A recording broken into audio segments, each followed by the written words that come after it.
Vicky express में आपका स्वागत है। आज की कहानी है शेख चिल्ली की कहानी। पहली कहानी। शेख चिल्ली को एक बार किसी सेठ के घर नौकरी मिल गई।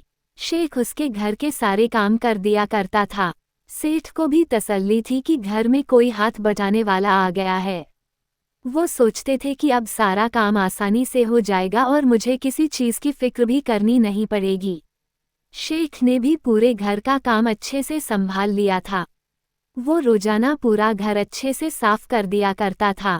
बस एक आदत उसमें बुरी थी कि वो घर से निकलने वाला सारा कूड़ा खिड़की से बाहर फेंक देता था। घर तो साफ हो जाता था, लेकिन खिड़की से गिरता कचरा किसी न किसी राहगीर के कपड़े जरूर खराब कर देता था। कुछ समय बाद आसपास के सब लोग शेख की इस हरकत से परेशान हो गए। सबने एक साथ सेठ से शेख की शिकायत करने का फैसला किया।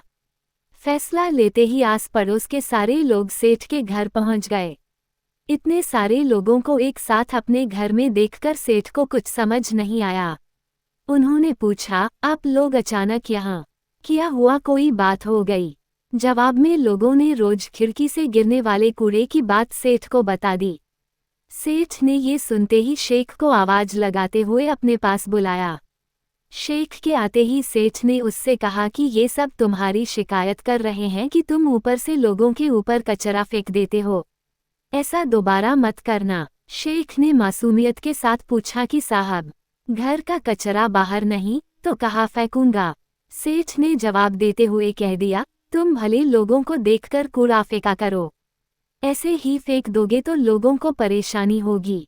शेख ने सिर हिलाते हुए कहा, ठीक है, आप जैसा कहते हैं मैं आगे से वैसा ही करूंगा। सेठ बोले, ठीक है, जाओ और दूसरे काम निपटा लो। अगले दिन शेख घर की सफाई करने के बाद घंटों तक खिड़की पर कचरा लेकर खड़ा रहा। कुछ देर बाद उसने आराम आराम से कचरा गिराना शुरू कर दिया। वहां से एक लड़का तैयार होकर जा रहा था। सारा कूड़ा उस पर गिर गया। गुस्से में वो युवक सेठी जी चिल्लाते हुए अंदर आ गया। सेठ ने पूछा, क्या हुआ, इतने गुस्से में क्यों हो? आपके घर का कचरा शेख चिल्ली ने मेरे ऊपर डाल दिया है। मैं तैयार होकर कहीं जरूरी काम से जा रहा था, जवाब में उस लड़के ने कहा।